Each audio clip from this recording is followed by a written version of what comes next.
ಈ ಕಾರ್ಯಕ್ರಮವನ್ನು ಉದ್ಘಾಟನೆ ಮಾಡಿದಂತಹ ಬಂಡಾಯದ ಒಂದು ಶಕ್ತಿ ಕೇಂದ್ರವಾಗಿರುವಂತಹ ಪ್ರೊಫೆಸರ್ ಬರಗೂರು ರಾಮಚಂದ್ರಪ್ಪನವರೇ, ಸತೀಶ್ ಕುಲಕರ್ಣಿಯ ಈ 75ನೇ ವರ್ಷದ ಅಭಿನಂದನ ಗ್ರಂಥದ ಬಿಡುಗಡೆಯನ್ನು ಮಾಡಿರುವಂತಹ ಸಹೋದರಿ ಧರಣಿದೇವಿ ಮಾಲ್ಗತ್ತಿಯವರೇ, ವೇದಿಕೆ ಮೇಲಿರುವ ನನ್ನ ಸ್ನೇಹಿತರೆ ಮತ್ತು ಇಡೀ ಕಾರ್ಯಕ್ರಮದ ಕೇಂದ್ರ ಬಿಂದುವಾಗಿರುವಂತಹ ಸತೀಶ್ ಮತ್ತು ಅವರ ಪತ್ನಿ ಕಾಂಚನ ಅವರೇ, ಎದುರಿಗೆ ಕುಳಿತಂತಹ ಸತೀಶ್ ಕುಲಕರ್ಣಿಯವರ ಅಭಿಮಾನಿಗಳೇ, ಸಾಹಿತ್ಯ ಅಭಿಮಾನಿಗಳೇ ಹಾಗೂ ಬೇರೆ ಬೇರೆ ಊರುಗಳಿಂದ ಇಲ್ಲಿ ಬಂದಿರುವಂತಹ ಸಾಹಿತ್ಯಿಕ ಮಿತ್ರರೇ, ಸತೀಶ್ ಕುಲಕರ್ಣಿಗೆ 75 ವರ್ಷ ಆಯಿತು ಅಂದ್ಕೂಡಲೇ ನನಗೆ ಬಹಳ ಆಶ್ಚರ್ಯ ಆಗಿಬಿಡ್ತು.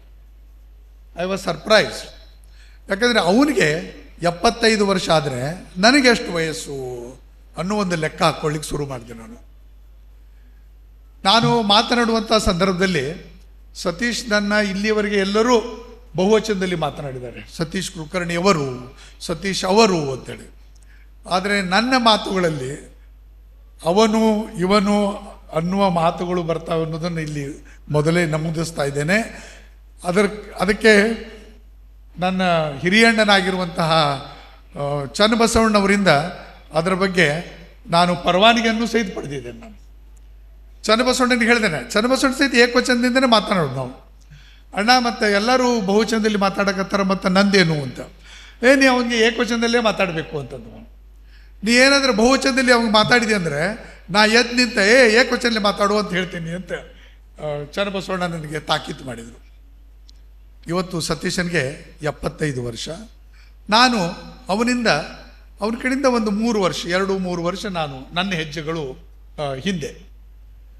ಅವನಿಗೆ 60 ವರ್ಷ ಆದಂಥ ಸಂದರ್ಭದಲ್ಲಿ ನಾನೊಂದು ಕವಿತೆಯನ್ನು ಬರೆದೆ. ನಾನು ಬರಗೂರು ಸರ್ ಅವರು ಆ ಕವಿತೆಯ ಅನೇಕ ಲೈನ್ಸ್ಗಳನ್ನು ಇಲ್ಲಿ ಕೋಟ್ ಮಾಡಿದರು. ಸರ್, ಆ ಕವಿತೆಗೆ 15 ವರ್ಷ ಆಗಿದೆ ಈಗ. ಅವನಿಗೆ 60 ಆದಂಥ ಸಂದರ್ಭದಲ್ಲಿ ಬರೆದಂತಹ ಕವಿತೆ. ನನಗೆ ಅವನಿಗೆ ಅಭಿನಂದನೆ ಮಾಡಬೇಕು ಅಂಥೇಳಿ ಈ ಸಮಿತಿಯವರು ಹೇಳಿದ ಸಂದರ್ಭದಲ್ಲಿ ನಾ ಕೂಡಲೇ ಒಪ್ಕೊಂಡೆ.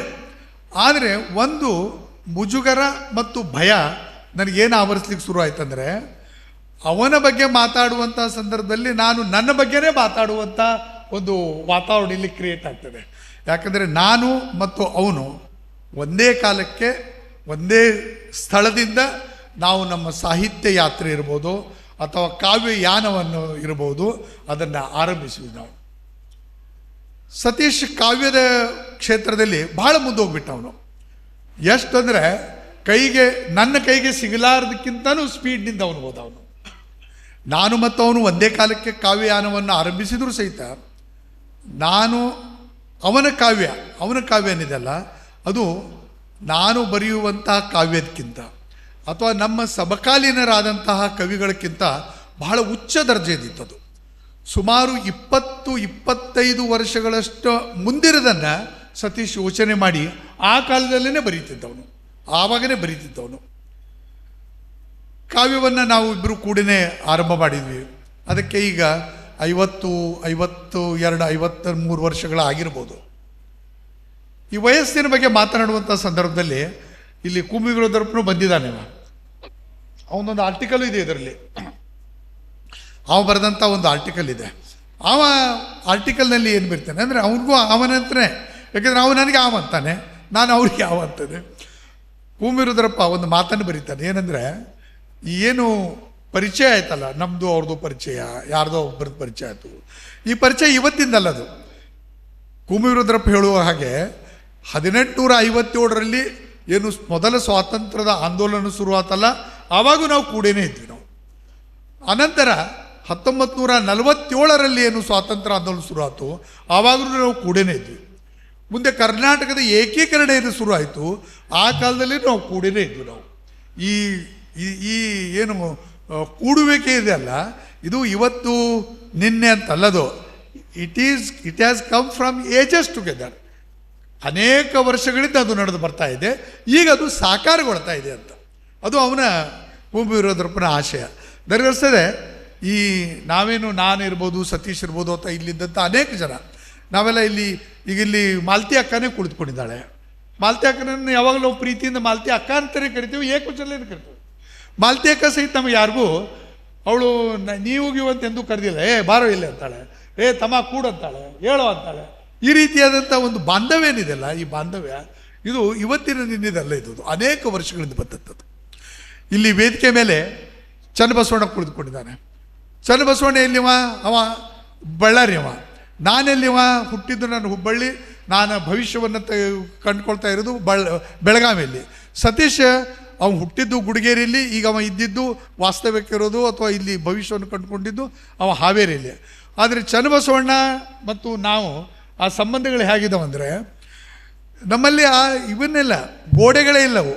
ಅವ ನಮ್ಗೆ ಅಣ್ಣನೇವ. ಈ ಕನ್ನಡ ಸಾಹಿತ್ಯದಲ್ಲಿ ನಿನ್ನೆ ಬರ್ಗೂರು ಸರ್ ಜೊತೆಗೆ ಮಾತಾಡುವಾಗ ನಾನು ಹೇಳ್ತಾ ಇದ್ದೆ, ನಾನು ಈ ಕನ್ನಡ ಸಾಹಿತ್ಯದಲ್ಲಿ ಇಬ್ಬರು ಜನ ಅಣ್ಣದ್ರು.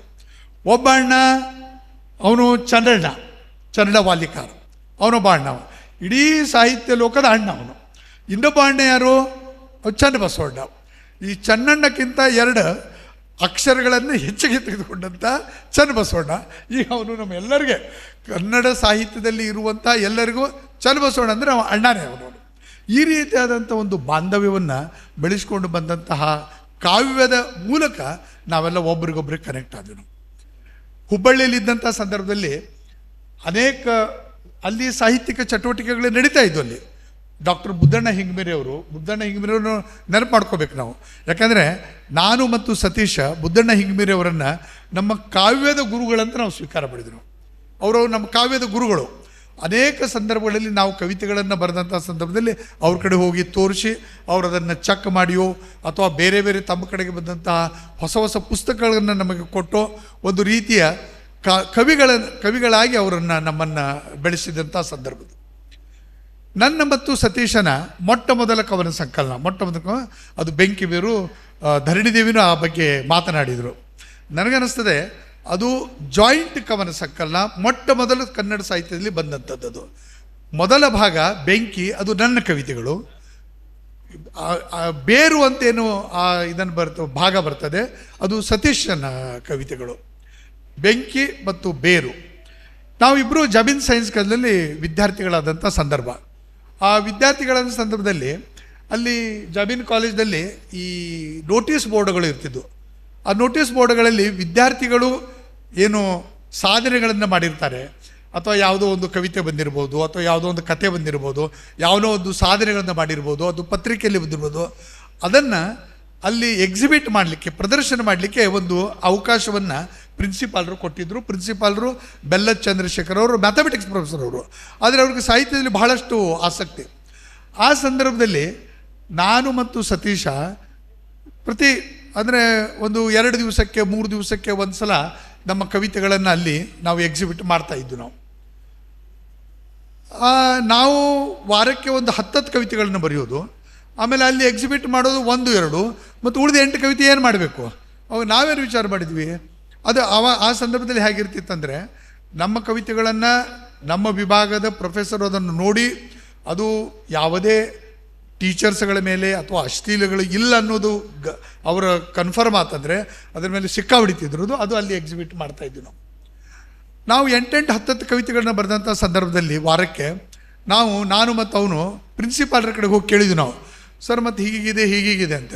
ಅವ್ರು ಇದ್ದಾರೆ, ಅಲ್ರಯ್ಯ ಅವ್ರು ಮಾತಾಡೋದು ಅದೇ ಸ್ಟೈಲು, ಅಲ್ರಯ್ಯ ನೀವೇ 8 ಕವಿತೆಗಳನ್ನು ನಿಮ್ದು ಅಲ್ಲಿ ಹಾಕಿದರೆ ಮತ್ತು ಉಳಿದವ್ರದ್ದು ಗತಿ ಏನಾಗಬೇಕು, ಅದಕ್ಕೆ ಅವೆಲ್ಲ ಅವಕಾಶ ಇಲ್ಲ ಅಂತ ನಾವು ಹೇಳಿದ್ವಿ. ಸರ್ ನೀವು ಮೊದಲು ನಮ್ಮ ಕವಿತೆಗಳನ್ನಾದರೂ ನೋಡ್ರಿ, ಕವಿತೆಗಳನ್ನು ನೋಡಿ ಆಮೇಲೆ ಒಂದು ನಿರ್ಣಯಕ್ಕೆ ಬರ್ಬೋದು ಅಂತ. ಅವ್ರದ್ರ ಹಾಗಾದ್ರೆ ಇಟ್ಟು ಹೋಗ್ರಿ, ಆಮೇಲೆ ನೀವು ಬರ್ರಿ ಅಂತ. ಆಮೇಲೆ ನಾವು ಇಟ್ಟು ಒಂದು ಅರ್ಧ ಗಂಟೆ ಬಿಟ್ಟು ಹೋದ್ವಿ ನಾವು. ಅವರು ಎಷ್ಟು ಪ್ರಭಾವಿತರಾಗಿದ್ರು ಅಂದರೆ ನಮ್ಮ ಕವಿತೆಗಳಿಂದ, ಅಲ್ರಯ್ಯ ನಿಮ್ಮ ಕವಿತೆಗಳನ್ನು ನೋಡಿದರೆ ಆಲನಹಳ್ಳಿ ಬರ್ದಂಗೆ ಅನ್ನಿಸ್ತದೆ, ನಿಮ್ಮ ಕವಿತೆಗಳನ್ನ ನೋಡಿದರೆ ಯಾರು ಅಡಿಗರು ಬರ್ದಂಗೆ ಅನ್ನಿಸ್ತದಲ್ಲ. ಆಯ್ತಾಯ್ತು, ಒಂದು ಕೆಲಸ ಮಾಡೋಣ, ನೀವು ಚೆನ್ನಾಗಿ ಬರಿತಾ ಇದ್ದೀರಿ, ನಿಮ್ಮ ಸಲುವಾಗಿಯೇ ಒಂದು ನೋಟಿಸ್ ಬೋರ್ಡನ್ನು ಹಾಕ್ತೇನೆ ನಾನು, ನಿಮ್ಮ ಸಲುವಾಗಿ, ನಿಮ್ಮಿಬ್ಬರ ಸಲುವಾಗಿ. ಅದ್ರ ಕೀಲಿ ಕೈ ಸಹಿತ ನಿಮ್ಮ ಕೈಯಲ್ಲೇ ಕೊಡ್ತೇನೆ, ಬೇಕಾದಷ್ಟು ಕವಿತೆಗಳನ್ನು ಅಲ್ಲಿ ಹಾಕಿರಿ.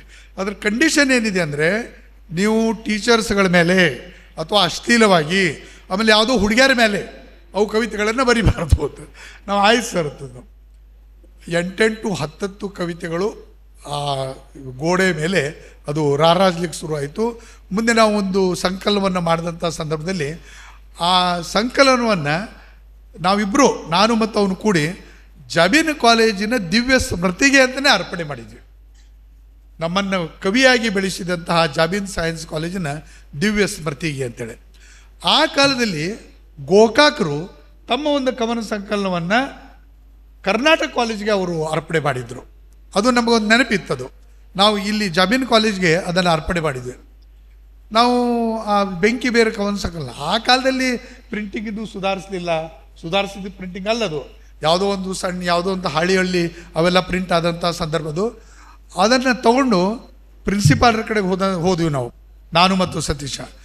ಅವರು ಈ ಜಾಬೀನ್ ಸೈನ್ಸ್ ಕಾಲೇಜಿನ ದಿವ್ಯ ಸ್ಮೃತಿಗೆ ಅರ್ಪಣೆ ಮಾಡಿದ್ದು ಮತ್ತು ಕವಿತೆಗಳು ಅವೆಲ್ಲ ನೋಡಿ ಅವ್ರು ಎಷ್ಟು ಸಂತೋಷಗೊಂಡ್ರಂದರೆ, ಅವ್ರ ಕಿಶೆಯಿಂದ 200 ರೂಪಾಯಿ ತೆಗೆದ್ರು.